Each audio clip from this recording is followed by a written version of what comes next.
아무래도 본사에 보고를 하러 오다 보니까 긴장이 돼가지고 저를 위해서 함께 구역지표로 섬겼던 예루살렘 성도들이 찬송을 했는데도 감사하다는 인사도 못했어요.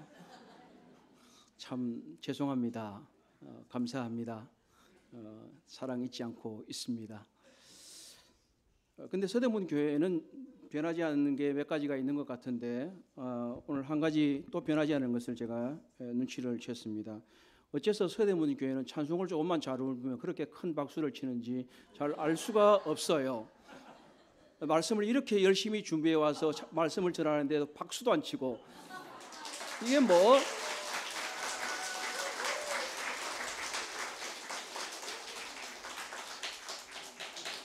그래요. 이렇게 바뀌어야 되는 거예요. 아셨죠? 네.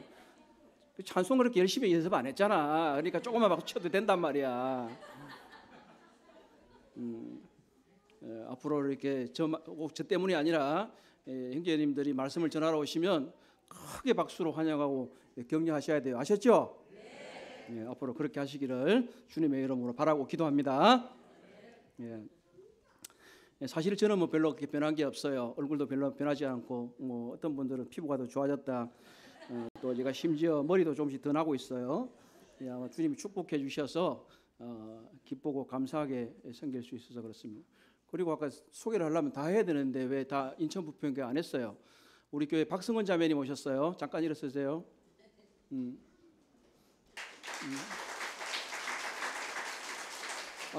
그리고 그 옆에 우리 강성희 선생님이 오셨는데 이분이 11월 24일 날 침례 받으시는 분입니다. 잠깐만 일어나 주세요.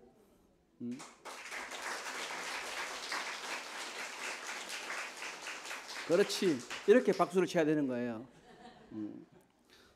저도 조금 첫 시간에 긴장했기 때문에 조금 이제 마음을 좀 더 풀고 사실 또 마이크 성능을 제가 잘 몰라가지고 이제 그랬던 것 같은데 이제 조금 더 풀고 함께 또 말씀을 나누도록 하겠습니다.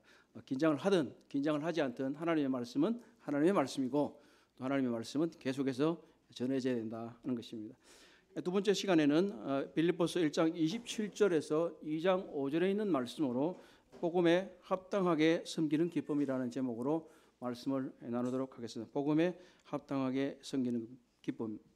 사실 그리스도의 삶은요 놀이터가 아닙니다. 우리는 영적 전투를 하고 있는 전쟁터에 있다고 하는 것입니다. 제가 작년쯤에 CBF에서 말씀을 전해달라는 부탁을 받아서 가게 됐는데 그곳의 제목이 뭐였냐면 전쟁을 잃어버린 세대였어요. 그러니까 그때 당시에 이제 작년에 10월 6일인가요? 이제 이 가자 지구에서 이제 이스라엘을 침공해서 이제 전쟁이 일어났잖아요. 이제 1년이 지금 넘게 되었는데, 그러니까 전쟁이 일어나니까 한국에서는 전쟁이 일어나냐 1950년대에 일어나서 그러니까 전쟁이 일어나지 않으니까 그리고 이제 사사기에도 보면 이제 기후에 이 사사기 안에 가나안에 들어갔던 백성들이 전쟁을 잃어버렸기 때문에 그런 제목으로 전쟁을 잃어버린 세대라고 했습니다. 그러니까 물리적인 전쟁을 말하고 있죠. 그래서 저는 이제 그곳에 가서 이제 이스라엘의 정세와 국제 정세 이런 걸 좀 해달라 그래서 제가 그걸 쭉 말씀을 했습니다. 그런데 그곳에서 제가 하나 말씀드렸던 건 뭐냐면 그런 물리적인 전쟁, 포탄을 쏘고 사람이 죽는 그 전쟁을 잃어버렸는가? 그렇지 않으면 우리는 영적인 전쟁을 잃어버렸는가 하는 것에 대해서 말씀을 좀 드렸습니다. 영적인 전쟁을 하고 있나요? 전쟁이 있다는 건 아세요? 정말 잘했습니다. 사실은 때때로 우리가 전쟁터에 있는 것을 잊어버릴 수가 있습니다. 영적 전쟁이 뭐야? 나 그냥 이렇게 살고 있고 그렇게 잘 지내고 있는데 요즘 청소년들 사이에서 천국 가야 된다라고 말하면 여기가 천국인데 웬 또 천국 얘기냐 이렇게 얘기를 한다고 합니다. 사실 우리는 전쟁터에 나와 있습니다. 복음의 전쟁터에 나와 있습니다. 사도 바울은 빌립보서 말씀에서 우리가 하나님의 자녀로서 복음 안에서 교제하는 것을 말하고 있고 또는 복음의 진보를 위해서 함께 노력해야 되는 종이라는 것을 우리가 지난 시간에 얘기하고 있습니다. 여전히 우리는 이 복음의 전쟁터 안에서도 기쁘게 삶을 또한 살 수 있다고 하는 것입니다. 이곳의 본문에서 복음의 신앙이라고 하는 단어가 나오는데요. 이 복음의 신앙은 바로 교회에게 주어진 핵심 중에 핵심입니다. 우리는 복음을 잃어버리면 모든 것을 잃어버리는 거예요. 아무리 왕성한 교회라고 할지라도 그 자녀들에게, 다음 세대에게 복음이 전해지지 않으면 그 교회가 멸종하는 것은 순식간입니다. 오늘날 서양의 교회가 노인밖에 없다는 얘기를 많이 합니다. 다행히 감사하게도 우리 서대문 교회에서는 많은 젊은이들이 있고, 아까 젊은이들 찬송 부르니까 매우 부럽더군요. 그러나 저는 기대하고 있습니다. 우리 인천 부평교회도 하나님이 그만큼의 젊은이들을 주실 걸 위해서 기대하고 있고 기도하고 있습니다. 우리는 정말 이 영적 전투회장에서 어떻게 싸워야 하는가 하는 것입니다. 베드로가 주님을 잡으러 온 이 군병들을 보고 칼을 꺼내서 내리칩니다. 한 사람의 귀가 떨어졌습니다. 그때 우리 주님은 칼을 거두라고 말합니다. 우리들의 무기는 이런 육체의 칼이 아닙니다. 우리 영적 무기는 말씀과 기도입니다. 그런데 한편으로 우리 개인적으로는 이 말씀과 기도이지만 또 한편 우리는 군대라고 하는 사실입니다. 한 사람의 군인이기도 하지만 우리는 함께 모여있는 군대라고 하는 것입니다. 군대가 잘 싸우려면 어떻게 해야 되나요? 잘 협력해야 되는 겁니다. 군대는 함께 싸워야 된다고 하는 것입니다. 우리는 힘써서 함께 싸워야 한다고 하는 것입니다. 그래서 이 복음에 합당하게 섬기는 기쁨을 위해서 바울이 이 빌립보서의 말씀을 통해서 우리에게 주시는 것은 첫째로 한 마음으로 서서 한 뜻으로 복음의 신앙을 위해서 함께 싸우라는 것입니다. 1장 27절에서 28절은 바로 굳세게 복음을 전하는 것은 천국 시민의 정표라고 하는 사실입니다. 우리가 굳세게 한 마음으로 한 뜻으로 힘써서 복음을 전하는 것은 우리가 천국 시민이라고 하는, 구원받은 사람이라고 하는 확정인 것입니다. 우리 먼저 말씀을 함께 읽어보고 계속 교제하도록 하겠습니다. 1장 27절 28 첫 번째 단락입니다. 여러분은 시작.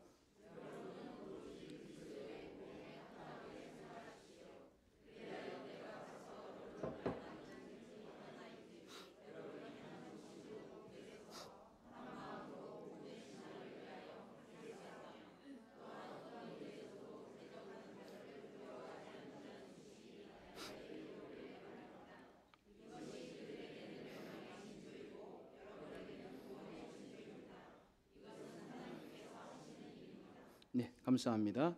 자, 우리가 27절 서두에서 보시는 것처럼 이 복음에 합당한 섬김을 위해서 가장 먼저 하고 있는 말은 뭡니까? 여러분은 오로지 그리스도의 복음에 합당하게 생활하십시오. 굳세게 복음을 전할 수 있는 근본과 기초는 바로 이 복음에 합당한 삶이라고 하는 것입니다. 오직 그리스도의 복음에 합당한 방식으로 생활하십시오. 이런 뜻입니다.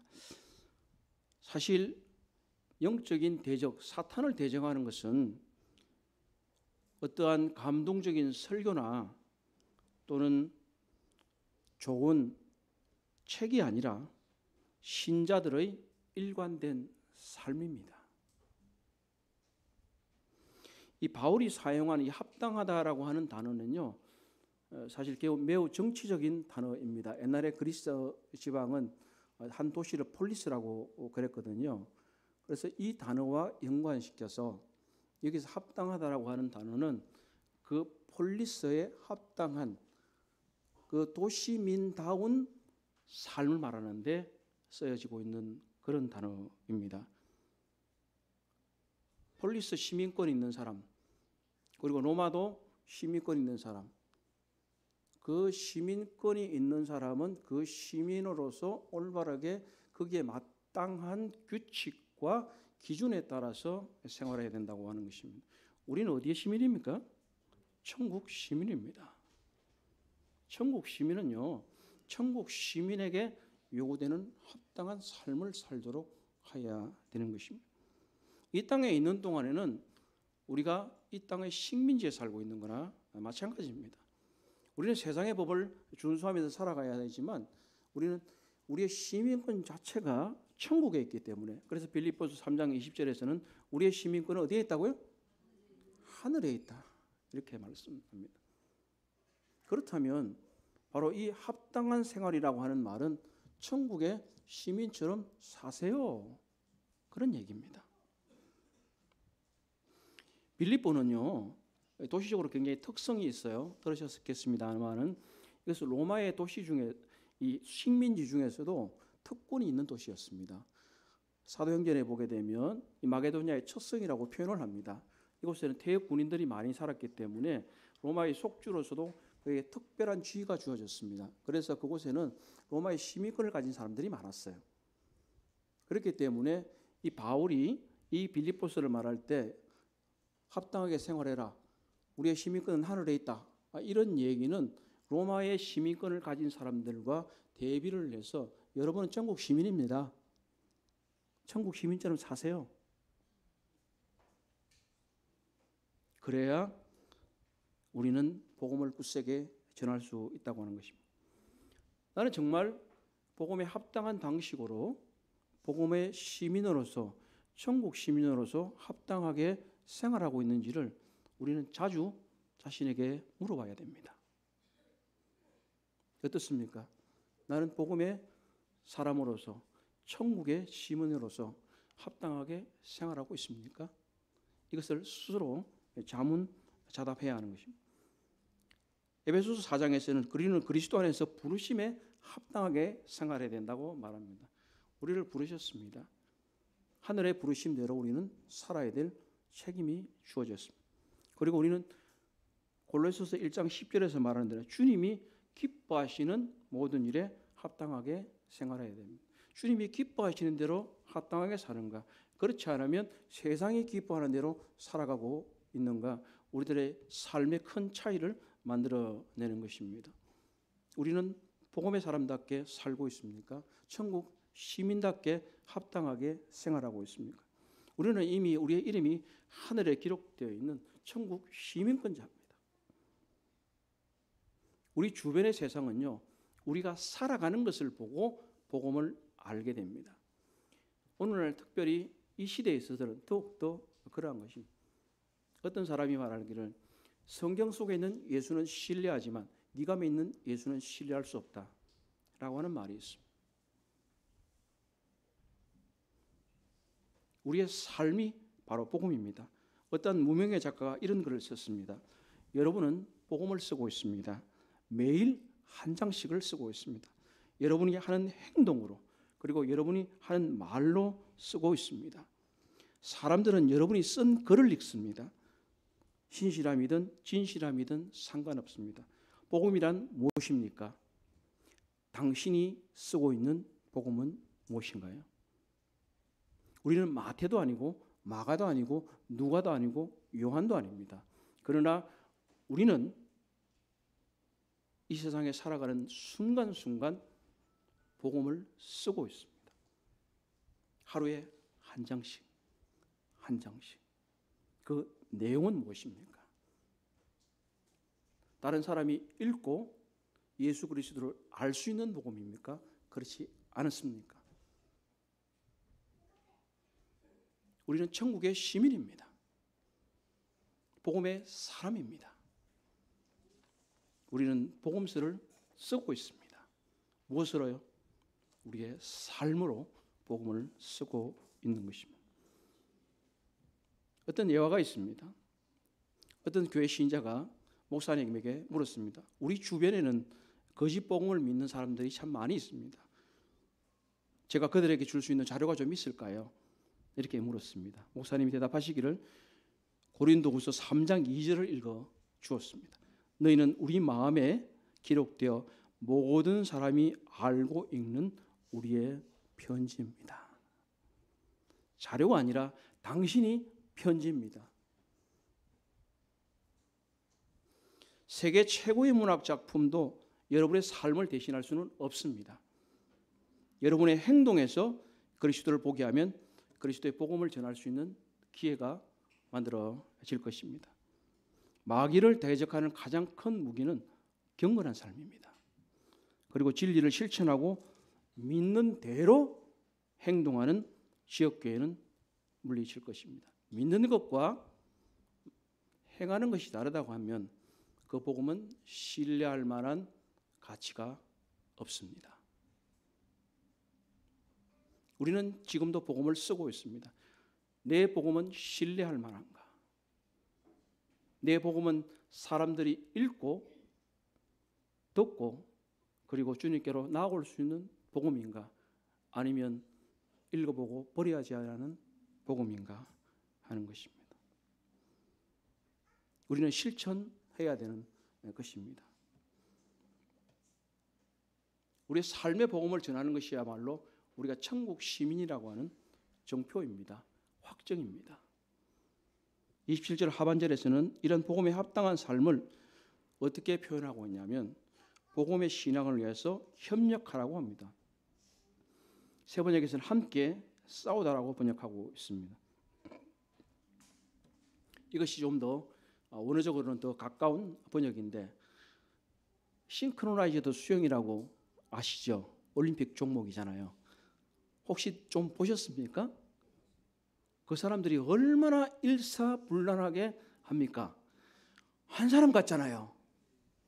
얼마나 한 사람 같느냐에 따라서 그 사람들의 성패가 갈리지 않습니까?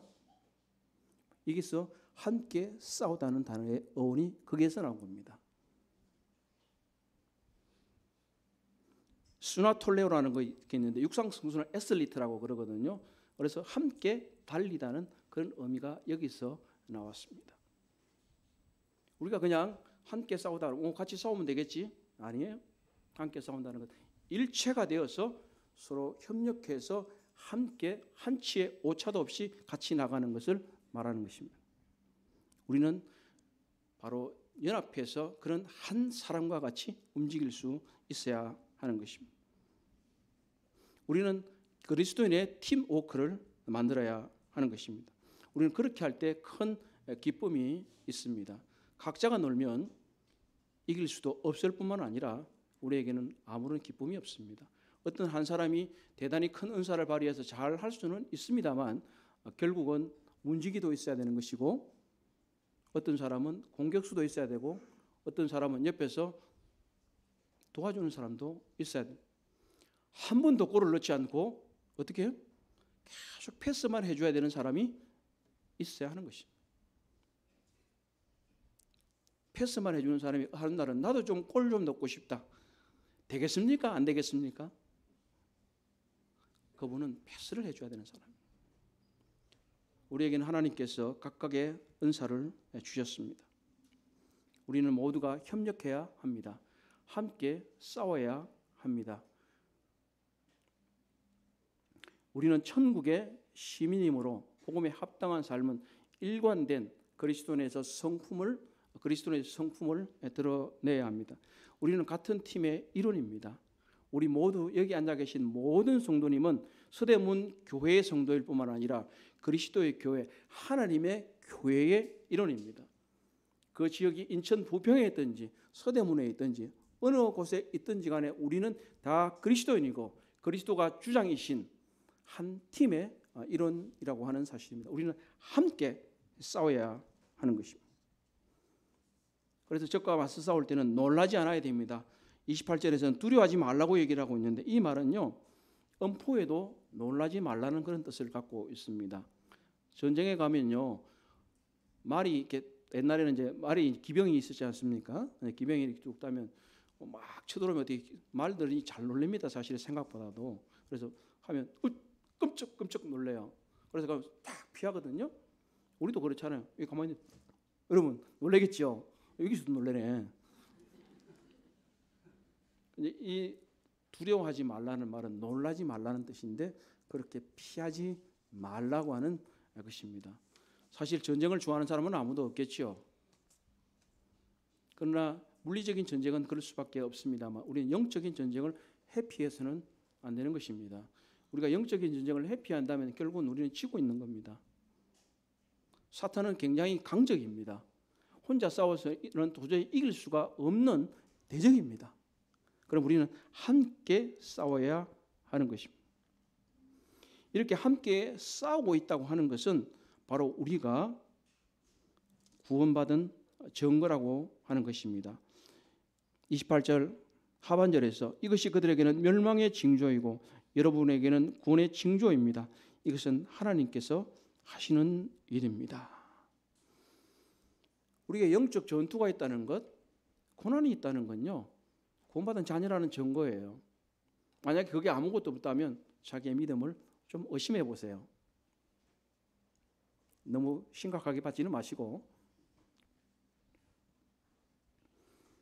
우리는 그리스도를 믿을 뿐만 아니라 또 순종해야 합니다. 고난도 받아야 합니다. 영적 전투도 해야 합니다. 그렇기 때문에 우리에게 영적 전투가 오면, 고난이 오면 너무 놀라지 마세요. 당연한 거지 뭐. 당연한 거지. 이렇게 생각하셔야 돼요. 그리고 기뻐해야 돼요. 사탄이 나한테 전쟁을 걸어왔네? 그렇지, 내가 하나님의 자녀니까 기뻐하셔야 돼요. 구원받았다고 하는 확실한 증거가 영적인 전쟁이라. 그리고 예부로부터 고난이 왔다. 그렇구나. 내가 하나님의 자녀니까 지금 사탄이 나에게 시험과 유혹을 주는구나. 기뻐해야 돼요. 우리가 그러한 어려움에도 불구하고 계속해서 복음을 전한다고 하는 것은 바로 우리가 구원받은 그리스도인이고 하나님의 자녀라고 하는 확증을 우리에게 선사해 주기 때문에 우리는 이러한 고난과 어려움과 문제에도 불구하고 계속 복음을 전가할 수 있고 기쁘게 살아갈 수 있다고 하는 것입니다. 우리는 그리스도를 믿을 뿐만 아니라 그리스도의 고난도 받습니다. 바울은 이것을 3장 10절에서 고난에 동참한다 이렇게 말하고 있습니다. 사실 많은 그리스도인들이 또는 아니면 새신자들이 구원받은 이후로 구원받게 되면 이것은 게임이 끝났다라고 생각하는 경우가 있습니다. 이제 나는 구원받았다, 천국에 갈 수 있다, 하나님 나라에 갈 수 있다라고 생각하고 거기서 끝을 내는 경우가 있습니다. 더 이상 영적인 전투를 하지 않으려고 하는 것을 볼 수가 있습니다. 우리는 우리끼리 모인다, 성도의 교제를 나눈다고 하는 사실에서 만족하게 되면 더 이상 복음에 관한 도전을 얻게 됩니다. 이번에 저희가 지난주에 수양회를 하게 됐는데 강사님께서 이런 말씀을 해주셨습니다. 우리에게 예배는 가장 중요한 가치입니다. 그리고 성도의 교제도 매우 중요한 것입니다. 그러나 그것만이 중심이 된다고 하면 우리는 순수성과 전투력을 잃게 된다고 하는 것입니다. 우리끼리 좋게 잘 지내는 겁니다. 우리들의 교회는 복음 중심의 교회여야 됩니다. 예배가 최상의 가치이고 성도의 교제가 대단히 중요한 것이기는 하지만 우리들은 복음 중심의 삶으로 우리의 삶을 재편해야 합니다. 그렇게 될 때 비로소 새로운 영혼들이 계속해서 구원받을 것이고 하나님의 나라는 확장이 될 것입니다. 믿는 그리스도인이 새로 믿게 되면 그것은 전투의 시작입니다. 요한복음 16장에서 말씀하시기를 주님이 세상에서는 너희가 환난을 받는다고 하십니다. 그리스도인에게 고난은 필수입니다.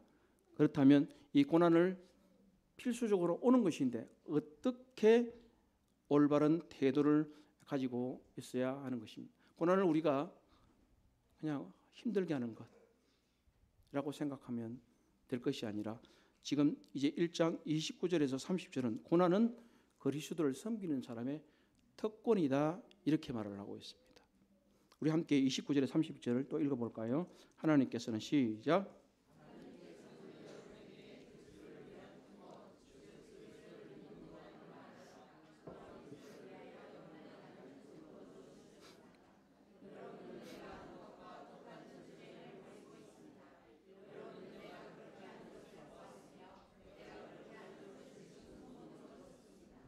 감사합니다. 그리스도 예수를 믿는 사람은 이 세상의 사람이 아닙니다. 어디의 시민이라고요? 천국 시민입니다. 다른 나라 살면 고생이 많아요. 그렇지 않아요? 특히나 적대적인 국가에 살고 있으면 매우 고난이 많습니다. 이 세상은 천국 시민들에게 적대적인 국가입니다. 여기서 대한민국을 말하는 게 아니에요. 그것은 오해가 없으시길 바랍니다. 세상이라고 하는 사탄이 지배하는 이 땅에서 살고 있는 사람들은 그리스도인들은 천국 시민은 적대적인 환경에서 지금 살고 있습니다. 그렇기 때문에 이 고난은요, 그리스도인에게 당연히 오는 것입니다. 그러나 그 고난의 존재는 바로 특권이라고 하는 사실입니다. 왜요? 이 세상 나라의 사람이 아니고 천국 시민이기 때문에 이 고난을 받는다는 것은 바로 특권입니다.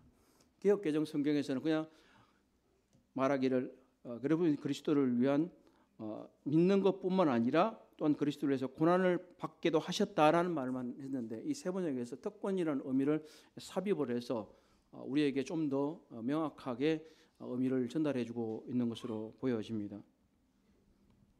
우리 자신을 위해서 고난을 받는다는 것은 별로 큰 특권이 아니에요. 사실은요.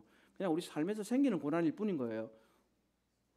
우리가 주님께서도 누구든지 나를 따르면 자기 십자가를 지고 따르라고 했는데 그 자기 십자가는요, 그냥 세상에서 일어나는 고통이나 자기 생활의 어려움이 아니에요. 그래서 주님을 따를 때 생기는 일에 관해서 말하고 있는 거예요. 주님은 자기의 십자가를 지고 어디로 가셨습니까? 십자가를 지고 자신이 죽을 곳으로 가셨습니다. 그것은 바로 자기의 십자가라고 하는 것은 바로 복음과 주님을 살아갈 때 생기는 것이 우리들의 십자가입니다. 그렇다면 자기들의 삶에서 생기는 그냥 어려움, 고통 이런 것은 여기서 성경에서 말하는 것이 아닙니다. 그렇다면 우리 자신을 위해 고난을 받는 것이 아니라 바로 그리스도를 위해서 그리고 그리스도를 함께 그리스도 때문에 고난을 받는다면 그것은 우리의 특권입니다. 그것은 높고 거룩한 영광입니다.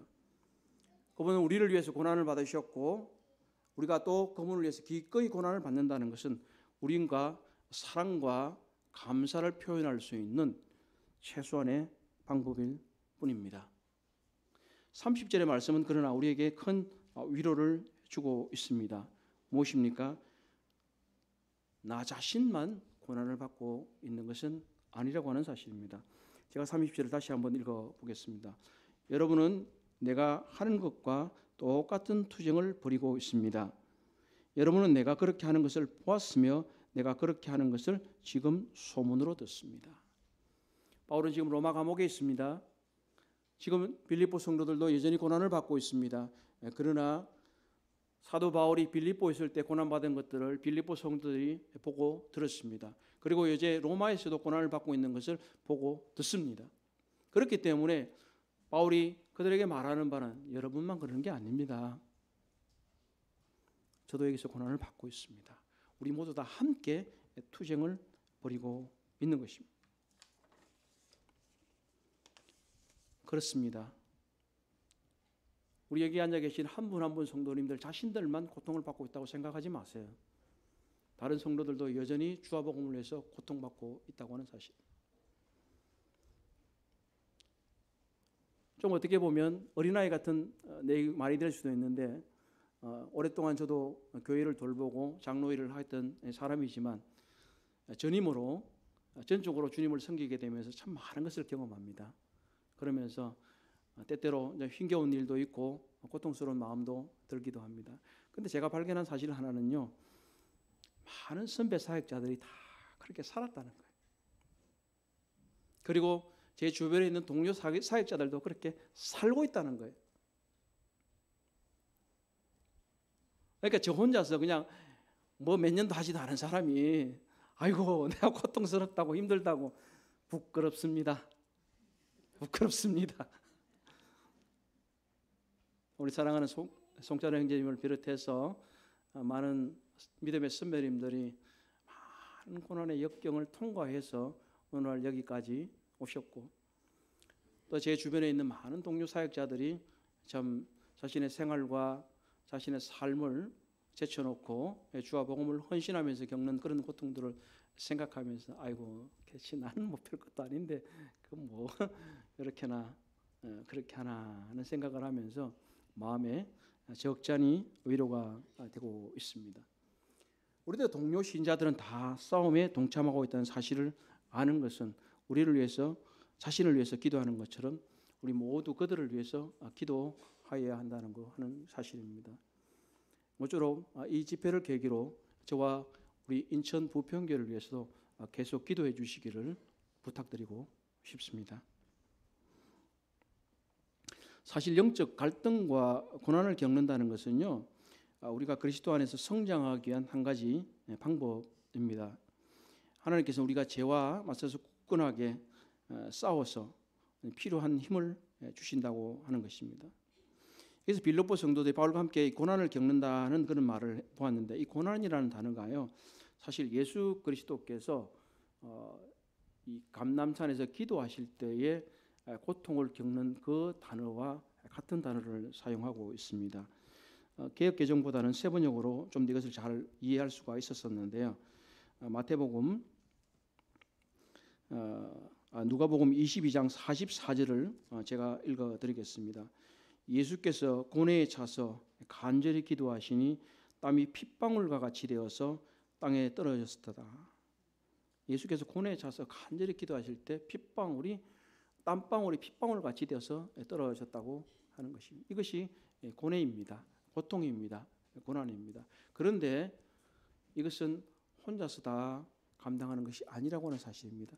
놀랍게도 누가복음 22장 43절에 이런 말씀이 있습니다. 그때 천사가 하늘로부터 그에게 나타나서 힘을 복돋워 드렸다. 우리들은 우리들이 당하는 고통이 나 혼자 당하는 것처럼 생각할 수 있지만 그렇지 않습니다. 우리 주 예수 그리스도께서 우리의 영원한 대사장으로서 하늘 위에서 우리를 위해서 간구하고 계십니다. 그분의 천사들을 우리에게 부리는 종으로서 보내주셔서 우리를 돕고 계신다고 하는 사실입니다. 우리는 결코 외로운 사람들이 아닙니다. 하나님께서는 우리 모두가 함께 고통을 겪고 있고 이 고통을 통과해서 주님을 위해서 섬기기를 바라고 있는 것입니다. 우리는 한결같은 마음을 가지고 우리의 삶에서 우리의 성품이 일관되게 나타내야 한다는 것입니다. 천국 시민으로서 천국 사람다운 이 성품, 도덕성을 드러내야 합니다. 그리고 우리는 함께 싸워야 합니다. 우리는 각자가 아닙니다. 싱크로나이더 선수가 자기가 하고 싶은 대로 자기 혼자 수영을 잘하기 때문에 마음대로 팔과 다리를 움직였다고 한번 생각해 보십시오. 1등을 하겠습니까? 꼴찌를 하겠습니까? 우리 모두에게는 싱크로나이저 선수처럼 수영 선수들처럼 일체가 되어서 하나가 되어서 이 복음을 위해서 함께 투쟁해야 된다고 하는 것입니다. 바로 우리는 영적인 팀워크를 가져야 합니다. 영적인 팀워크를 형성하기 위해서 가장 중요한 것은 무엇일까요? 바로 빌립보서 2장 1절에서 5절은 그것이 겸손한 섬김이라고 말을 하고 있습니다. 바로 빌립보서 2장 1절에서 5절은 겸손한 섬김은 바로 그리스도의 마음을 가진 증거라고 말하면서 그리스도를 본받아서 이렇게 섬겨야만 우리들이 영적인 팀워크를 위해서 하나로서 움직일 수 있다. 이렇게 말을 하고 있습니다. 우리 빌립보서 2장 1절에서 5절을 또 한번 같이 읽어보도록 하겠습니다. 그러므로 시작.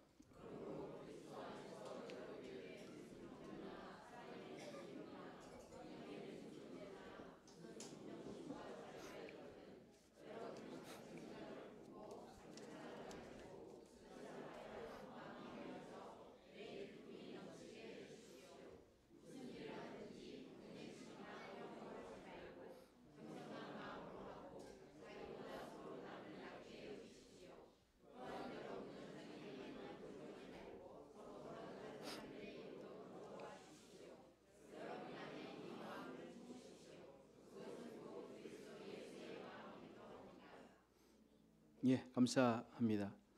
여기 보면 아까 3절에 자기보다 서로 남을 낮게 여기십시오 했는데 절대로 자기보다 서로 남을 낮게 여기면 안 됩니다. 낮게 여겨야 돼요. 낮게 여기시면 안 돼요. 사람들이 우리의 기쁨을 뺏어갈 수 있습니다. 사실 상황이 우리의 어떤 기쁨을 뺏어가지만 사람도 뺏어갈 수 있고 어떠한 대상이나 물건이나 사건들도 우리를 기쁨을 뺏어갈 수가 있습니다.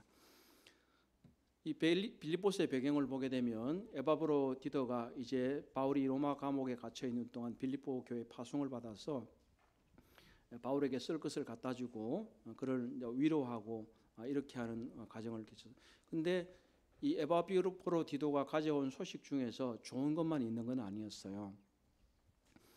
나쁜 게 있었는데 뒤에 나중에 사장에서 또 보게 됐지만 요디아와 순두계라고 하는 두 여인이 있었는데 그들 사이에 심각한 분쟁이 있었던 것 같습니다. 이것과 또 외부에서의 대적도 있었고 지금 이곳에서는 이제 이 두 사람의 말을 하기에 앞서서 이런 심각한 교회 내의 분쟁이나 분열이나 성도들 사이의 어려움에 대해서 해결하려고 하는 원리를 제시하는 것이 2장 1절에서 5절의 말씀인 것입니다. 사실 이 두 사람이 뭐 때문에 싸웠는지는 잘 몰라요. 이름이 근데 재밌어요. 유오디아는 향기라는 뜻이고요. 순두계는 행복이라는 뜻이에요. 이 사람들은 전혀 사람들에게 향기도 못 주고 행복도 못 줬어. 이름값 한번 살아야 돼요, 우리가.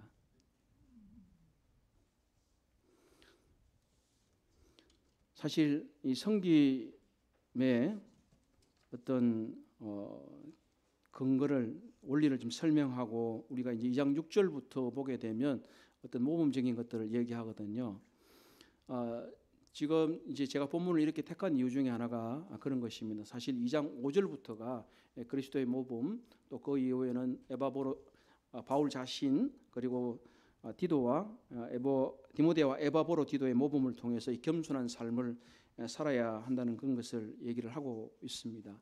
그런데 원리적으로 무엇이냐 하는 것입니다. 원리적으로 겸손한 섬김을 살아야 한다고 하는 것입니다. 바로 이 그리스도의 가장 고상한 동기에 대해서 먼저 원리를 주고 있는 것입니다. 5절이 무엇입니까? 여러분 안에 이 마음을 품으십시오. 곧 그것은 그리스도 예수의 마음입니다. 이렇게 말씀을 하고 있습니다.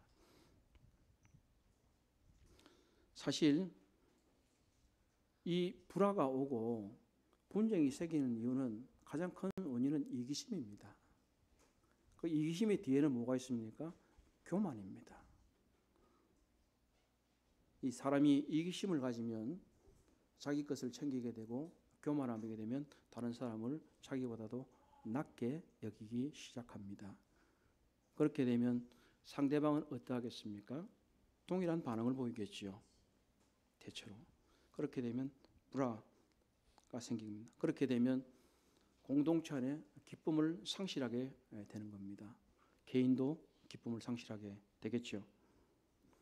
그렇기 때문에 어떠한 상황 가운데서도 우리가 기쁨을 누리는 비결은 바로 한결같은 마음이라고 하는 것입니다.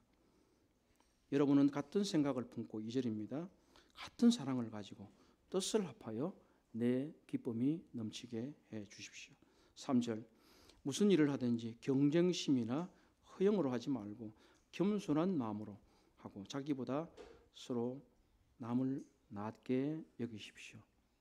우리에게는 어떻게 보면 유순한 마음, 순종적인 마음이 필요합니다. 서로가 서로에게 복종해야 한다고 하는 사실입니다. 남보다 자기를 높이려고 하게 되면 결국 사람들은 그것을 용납하지 않을 것입니다.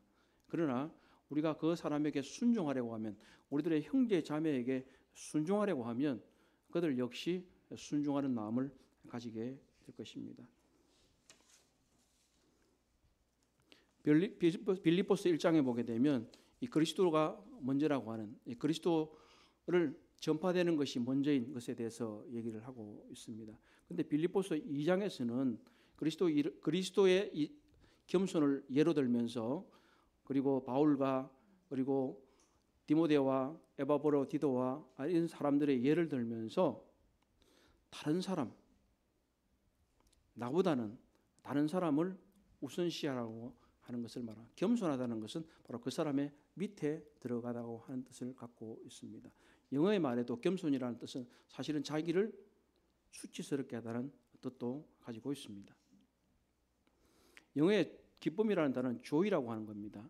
이것은 아마 많이 들어보셨겠습니다만은 지금 빌립보서 1장과 그리고 빌립보서 2장에서 말하고 있는 대로 예수가 먼저다. joy, Jesus first. 그리고 두 번째 others second, 다른 사람이 두 번째고, you, 당신이 세 번째입니다. yourself third. 그것이 조입니다. 나를 높이기 시작하면 서로가 서로에게 불행을 안겨주게 되고 결국은 서로가 서로에게 기쁨을 빼앗는 일을 하게 되는 것입니다. 우리 모두는 예수 그리스도를 우리의 첫째 자리에 두고 그리고 섬기는 다른 사람에게 둘째 자리에 두고 나는 그 밑으로 들어가는 것입니다. 진정으로 겸손한 사람은요, 자기 자신을 바르게 아는 사람입니다. 로마서 12장 3절에서 말씀하시기를 내게 주신 은혜로 말미암아 너희 각 사람에게 말하노니 마땅히 생각할 그 이상의 생각을 품지 말고 오직 하나님께서 각 사람에게 나누어 주신 믿음의 분량대로 생각하라, 이렇게 말씀하셨습니다.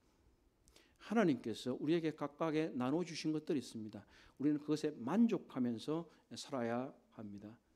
내 것이 아닌 것을 너무 탐내지 마시기 바랍니다.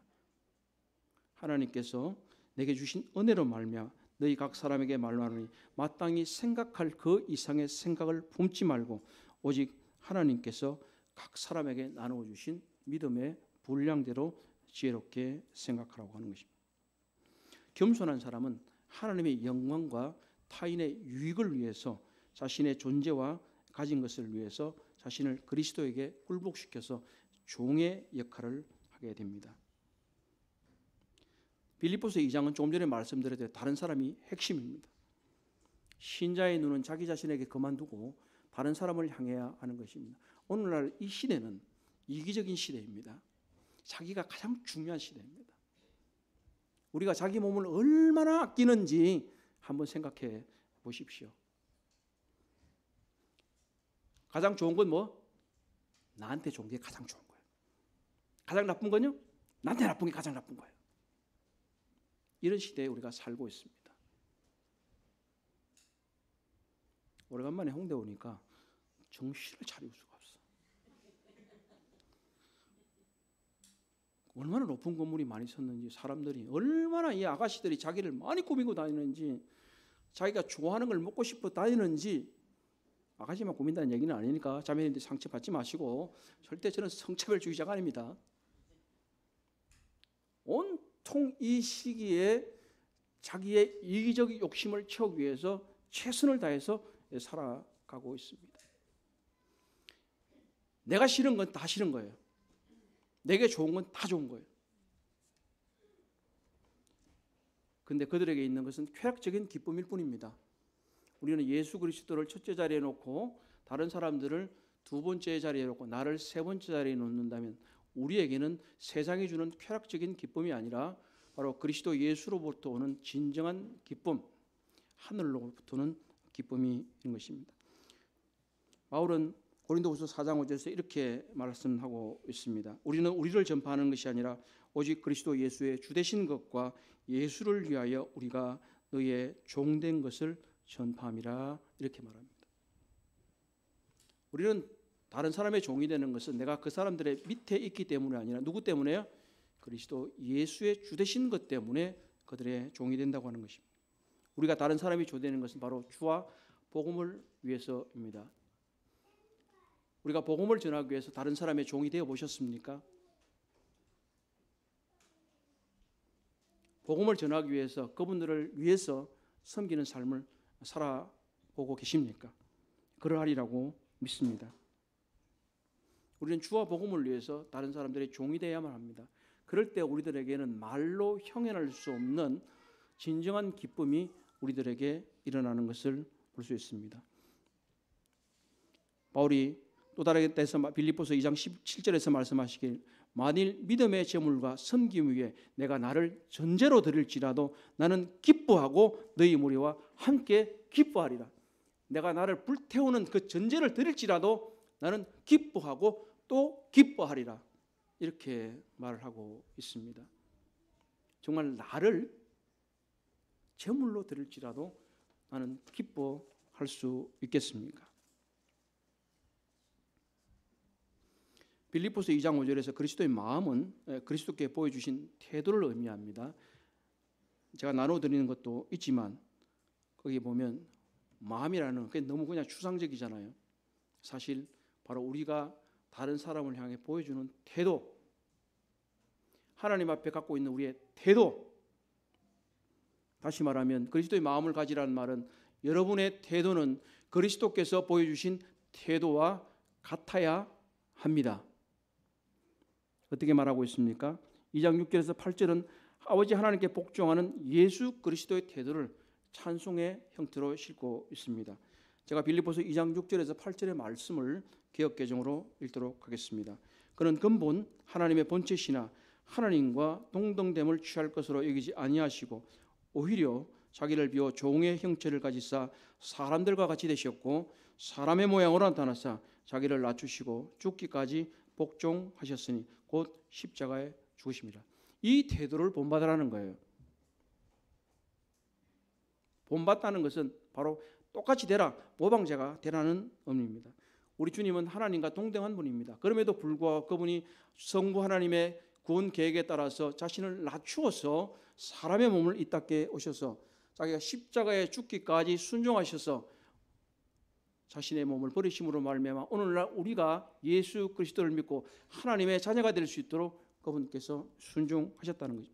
바로 예수 그리스도의 겸비가 우리를 예수를 믿고 하나님을 알게 되고 하나님의 자녀가 되게 하실 때 바로 우리의 겸비가 사람들을 우리 주님께로 나오게 되는 도구가 될 것입니다. 순종적이고 겸손한 태도를 가지면 연합과 은혜를 경험하게 될 겁니다. 그러나 우리가 이기적인 마음과 태도를 가지면 그 행동은 분열과 파괴를 가져올 겁니다. 야고보 사도도 말씀하시기를 그러나 더욱 더 큰 은혜를 주시나니 그러므로 일렀으되 하나님이 교만한 자를 물리치시고 겸손한 자에게 은혜를 주신다 하셨느니라 이렇게 말씀하셨습니다. 복음에 합당하게 섬기는 우리는 기쁨을 가져야 합니다. 합당하다고 하는 것은 무엇이라고 말씀을 드렸습니까? 천국 시민다운 삶을 살라고 하는 것입니다. 우리의 시민권은 하늘에 있다고 분명히 말했습니다. 우리는 적대적인 세상의 나라에서 살고 있습니다. 우리는 천국 시민의 윤리를 가지고 천국 시민의 성품을 가지고 천국 시민의 도덕성을 가지고 우리는 이 땅을 살아가야 합니다. 우리는 오늘 이 시간에도 우리의 윤리와 도덕과 성품으로 복음서를 쓰고 있는 것입니다. 세상의 사람들은 우리의 말을 듣는 것이 아니라 우리의 삶과 성품을 보고 예수 그리스도를 알고 믿을 수 있는 것입니다. 우리는 삶으로 복음을 전해야 하는 것입니다. 그것이 천국 시민된 정표입니다. 그리고 고난은 그리스도를 섬기는 특권이라고 하는 생각을 우리는 계속해서 가져야 합니다.